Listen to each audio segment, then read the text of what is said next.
Esprit Saint, éclaire-nous, guide-nous, fortifie-nous, console-nous. Dis-nous tout ce que nous devons faire et commande-nous de le faire. Donne-nous ta paix, fais-nous seulement connaître ta volonté. De l'Évangile de Jésus-Christ selon saint Matthieu au chapitre 6, versets 9 à 13.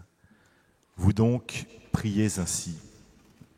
Notre Père qui es aux cieux, que ton nom soit sanctifié, que ton règne vienne, que ta volonté soit faite sur la terre comme au ciel. Donne-nous aujourd'hui notre pain de ce jour. Remets-nous nos dettes, comme nous-mêmes nous remettons leurs dettes à nos débiteurs. Et ne nous laisse pas entrer en tentation, mais délivre-nous du mal. Voilà, je vous ai lu dans l'évangile de saint Matthieu, c'est pas ce que nous récitons exactement à chaque fois. Alors, que ta volonté soit faite sur la terre comme au ciel. Chers frères et sœurs, je voudrais continuer à méditer le Notre Père avec vous, cette prière que Jésus nous a enseignée. Et je voudrais le faire à partir d'un enseignement du pape François, donné lors d'une audience générale le 20 mars 2019. Et nous nous arrêterons donc sur cette troisième invocation, que ta volonté soit faite. Alors il faut lire cette demande en lien avec les deux premières, que ton nom soit sanctifié et que ton règne vienne, de sorte que l'ensemble forme un triptyque, que ton nom soit sanctifié, que ton règne vienne et que ta volonté soit faite. Que ta volonté soit faite sur la terre comme au ciel. On le prononce parfois avec un peu d'inquiétude. Qu'est-ce qui va m'arriver si je demande vraiment de tout mon cœur que la volonté de Dieu se fasse dans mon cœur? Est-ce que ma volonté est vraiment celle de Dieu? Souvent, les gens me disent « je veux bien dire que ma volonté soit faite ».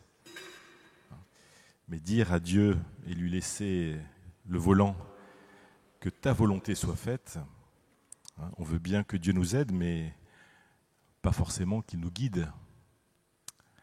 Beaucoup pensent même que s'ils cherchent vraiment à faire la volonté de Dieu, cela va impliquer des épreuves, des souffrances. C'est une question qui nous est souvent posée.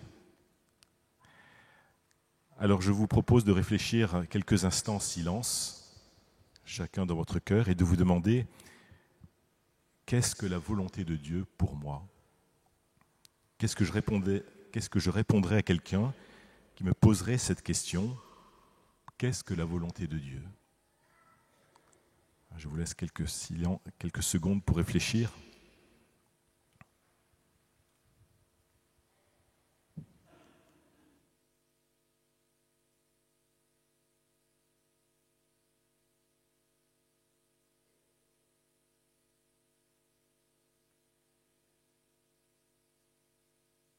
Alors je vais vous répondre en citant mon passage préféré dans la Bible, c'est dans l'Épître aux Éphésiens au chapitre 1 et au chapitre 3.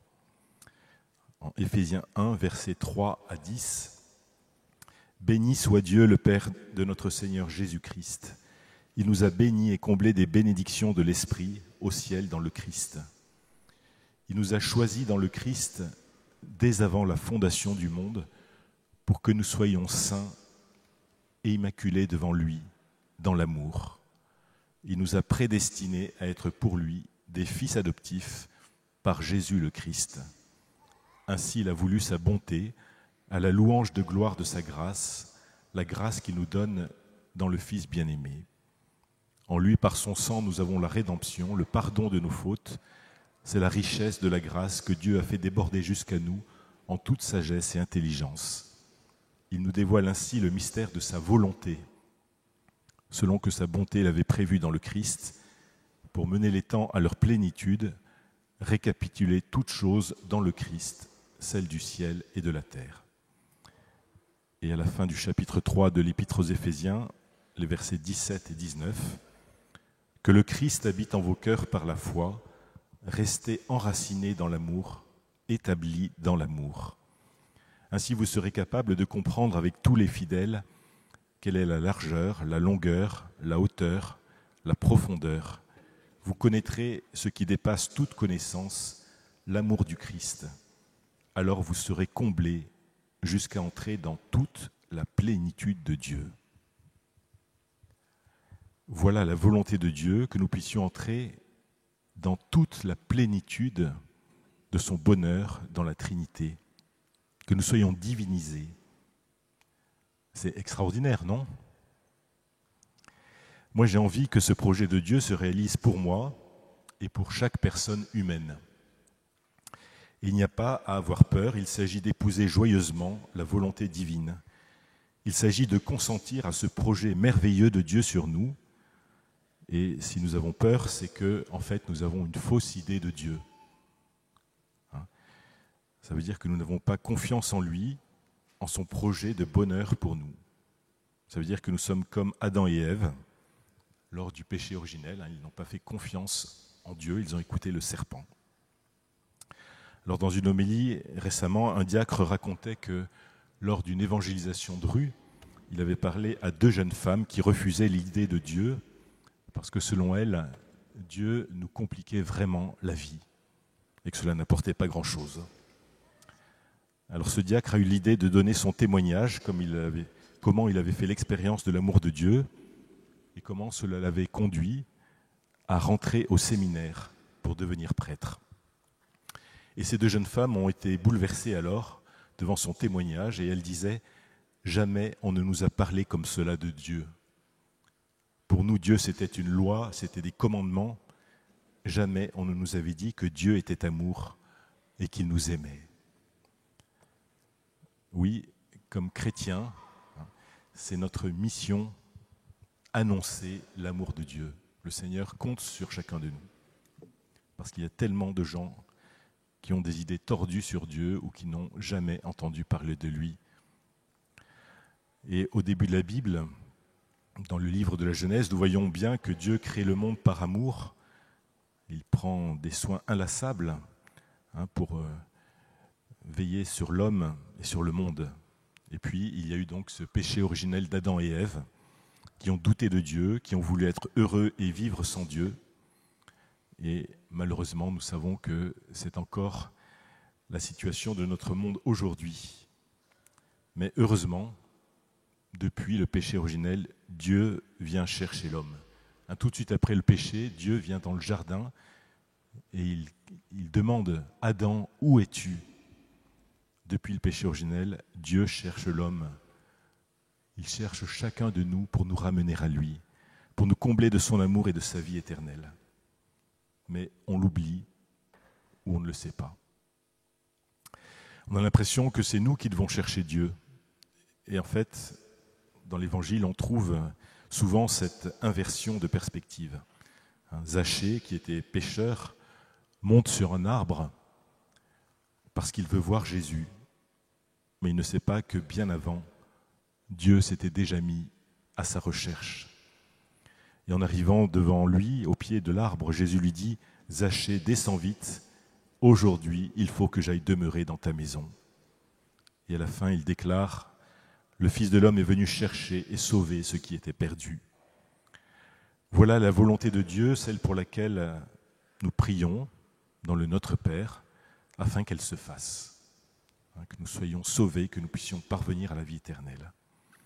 Et c'est cela la volonté de Dieu qui s'est incarnée en Jésus, chercher et sauver ce qui était perdu, ce qui était loin de Dieu. Dans la prière, nous demandons que cette recherche de Dieu aboutisse, que son dessein universel de salut s'accomplisse d'abord en chacun de nous et ensuite dans le monde entier. Est-ce que vous avez déjà réfléchi au fait que Dieu soit à votre recherche ? Chacun de nous peut dire « Est-ce que Dieu me cherche ?» Mais oui, il me cherche. Il cherche chacun personnellement. Dieu est grand, que d'amour derrière tout cela. Dieu est amour. Dieu n'est pas ambigu, il ne se cache pas derrière des énigmes. Il n'a pas planifié l'avenir du monde d'une manière indéchiffrable. Non, il est clair. Si nous ne comprenons pas cela, nous risquons de ne pas comprendre le sens de cette troisième demande du Notre Père, que ta volonté soit faite. Et la Bible est pleine d'expressions qui nous racontent la volonté positive de Dieu pour chacun de nous, pour le monde. Et vous pouvez aller voir dans le catéchisme de l'Église catholique, les numéros 2821 à 2827, vous trouverez un recueil de citations qui témoignent de cette fidèle et patiente volonté de Dieu. Et dans la première lettre à Timothée, saint Paul écrivait « Dieu veut que tous les hommes soient sauvés, qu'ils parviennent à la connaissance de la vérité. » C'est dans la lettre à Timothée au chapitre 2, au verset 4. Voilà donc, sans l'ombre d'un doute, la volonté de Dieu, le salut de l'homme, de tous les hommes, de chacun de nous.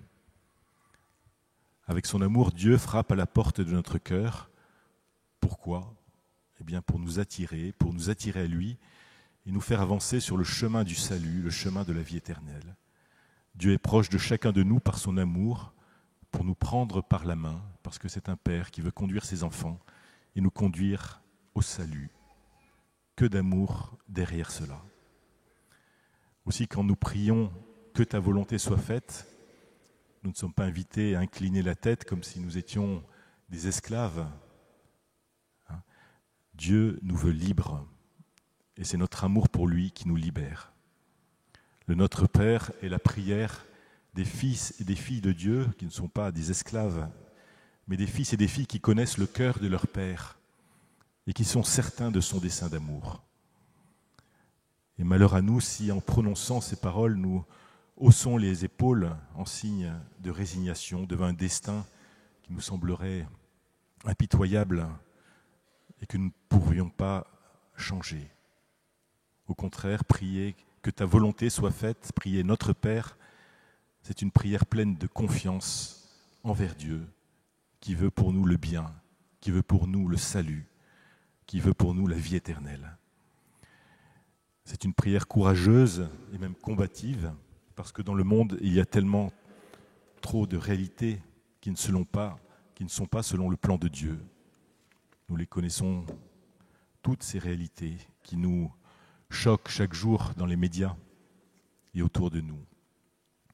Nous pourrions dire, Père, oui, mais il y a la guerre, il y a des abus de pouvoir, des injustices terribles, l'exploitation des personnes, des enfants. Mais la foi nous fait dire, nous savons que tu veux notre bien. Au-delà de tout cela, c'est pourquoi nous te supplions que ta volonté soit faite. Seigneur, renverse les plans du monde, transforme les épées en socs de charrue et les lances en faucilles, que personne ne s'entraîne plus à la guerre. Oui, Dieu veut la paix. Le Notre Père est une prière qui attise en nous l'amour même de Jésus pour la volonté de son Père. C'est une flamme qui pousse à transformer le monde par l'amour. Et le chrétien ne croit pas en un destin inéluctable. Il n'y a rien d'aléatoire dans la foi des chrétiens. Il y a en revanche un salut qui attend de se manifester dans la vie de chaque homme et de chaque femme pour se réaliser dans l'éternité. Si nous prions, c'est parce que nous croyons que Dieu peut et veut transformer la réalité en étant vainqueur du mal par le bien. Oui, cela a du sens d'obéir et de s'abandonner à ce Dieu Père, même lorsque nous traversons des épreuves. C'est ce qui s'est produit pour Jésus dans le jardin de Gethsémani, quand il a fait l'expérience de l'angoisse avant d'être arrêté de vivre sa passion. Jésus n'avait pas plus envie de souffrir que vous et moi, mais il voulait nous sauver. Père, si tu le veux, dit-il, éloigne de moi cette coupe, cependant que soit faite non pas ma volonté, mais la tienne. Oui, Jésus a été écrasé par le mal du monde, mais il s'est abandonné avec confiance à l'océan de l'amour de la volonté de son Père. Dans l'histoire de l'Église, tous ceux qui sont martyrs non plus dans leur épreuve ne cherchaient pas la mort, ils recherchaient ce qui est après la mort, la résurrection, la vie éternelle. Par amour et parce qu'il nous laisse libres, même lorsque nous faisons le mal, Dieu peut permettre que nous marchions sur des sentiers difficiles, que nous expérimentions des blessures et des épines douloureuses, mais jamais il ne nous abandonnera. Il sera toujours avec nous, à nos côtés, en tout. Pour un croyant, plus qu'une espérance, c'est une certitude, cette présence de Dieu. Un Dieu n'a jamais promis qu'il ne nous arriverait rien, mais il a promis qu'il serait avec nous pour traverser les épreuves. Dieu est avec moi, même si les choses ne se passent pas comme je le voudrais, même s'il n'y a pas la guérison que je demande, parce que Dieu veut me donner infiniment plus la vie éternelle, la participation à sa vie divine, un bonheur infini pour toujours. Nous retrouvons la même idée dans une parabole de l'évangile de Saint Luc sur la nécessité de prier chaque jour. Jésus dit « Et Dieu ne ferait-il pas justice à ses élus qui crient vers lui jour et nuit? Les fait-il attendre? Je vous le déclare, bien vite, il leur fera justice. » Et cette justice de Dieu, c'est de nous donner tout ce qu'il est, tout ce qu'il a, toute sa vie. Le Seigneur est comme cela, il nous aime comme cela, il nous aime vraiment. Et donc pour bien comprendre cette troisième invocation du Notre Père, que ta volonté soit faite, il convient donc de se rappeler que Dieu prend soin des hommes et des femmes et du monde, sans jamais se fatiguer. La volonté de Dieu incarnée en Jésus est de chercher de sauver ce qui pouvait sembler perdu humainement. Et nous, dans la prière, nous demandons que ce projet universel de salut s'accomplisse pour tous les hommes. Oui, comme croyants, comme fidèles, nous connaissons le cœur de notre Père. Nous sommes certains de son dessein d'amour. Il ne s'agit pas de courber la tête, de s'avouer vaincu dans les épreuves. Il s'agit d'une prière pleine de confiance en Dieu, qui veut pour nous le bien, qui veut pour nous la vie, qui veut pour nous le salut. Le Notre Père, c'est une prière courageuse, car il y a dans le monde trop de réalités qui ne sont pas selon la volonté de Dieu. Et c'est être témoin de notre foi, de notre espérance. Nous croyons parce que nous croyons fermement que Dieu veut et peut changer la réalité en nous aidant à vaincre le mal par le bien dans chacune de nos vies et autour de nous. Alors bien sûr, il y a aussi les 10 commandements et tous les commandements d'amour que Jésus nous donne. Tout cela découle de ce grand projet de Dieu sur chacun de nous. Et donc nous pouvons avoir confiance en lui pour lui obéir, pour nous abandonner, même dans les épreuves les plus dures. Que ta volonté soit faite ne signifie pas s'avouer vaincu devant un destin difficile, mais croire fermement que Dieu veut et peut changer la réalité en nous aidant à traverser le mal, en faisant le bien. Alors, pour terminer, je vous propose de redire ensemble le Notre Père. Notre Père, qui es aux cieux, que ton nom soit sanctifié, que ton règne vienne, que ta volonté soit faite sur la terre comme au ciel. Donne-nous aujourd'hui notre pain de ce jour. Pardonne-nous nos offenses, comme nous pardonnons aussi à ceux qui nous ont offensés. Et ne nous laisse pas entrer en tentation, mais délivre-nous du mal. Amen.